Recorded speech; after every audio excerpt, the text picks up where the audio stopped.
Okay, exercise 3, we're given this following context-free grammar. We have to prove by induction that no string in the language that this grammar generates has BA as a substring. Okay, so let's do that. So here's our grammar, and then what's the base case going to be? When the length of the string produced is the empty string, right? When the length of the string is 0. So the only string of length 0 is the empty string. And the empty string is not in this language, right? Because there are no epsilon productions. So sort of vacuously the condition holds because there are no strings of length 0 in this language. So let's work on the step case. We're going to assume for all strings alpha in the language of this grammar that are of length n, that they do not have the string BA as a substring. So now what do we have to prove? We have to prove for all beta that is generated by this grammar that are of length n plus 1 that BA is not a substring of it. So from the starting state, we have some number of derivations to get to beta.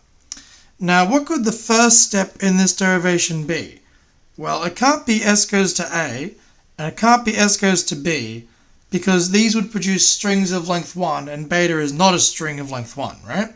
So that means the first step in the derivation is going to be one of these two, where s produces as, or s produces sb, where these s's produce a string of length n. So that means beta has to equal a alpha, or beta has to equal alpha b for some string alpha that is also going to be produced by this grammar. Now we know that beta is of length n plus 1, and alpha is the same as beta if you throw either an a on the front or a b on the back, depending which case it is. So that tells us the length of alpha is equal to n. So by our inductive hypothesis, the string BA is not a substring of alpha. So what do strings look like if they don't have BA as a substring? Well, it means all the A's in alpha could be followed by more A's, or could be followed by B's, and it means that all the B's in alpha have to be followed by B's, because as soon as we have a B and then afterwards comes an A, then BA would be a substring.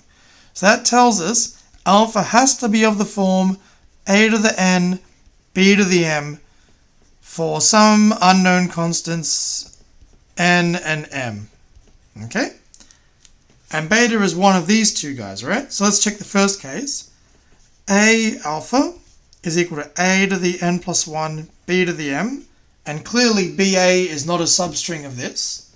Okay, what about the other case? Alpha b is equal to a to the n, b to the m plus 1, and again, there's no substring of BA in alpha b.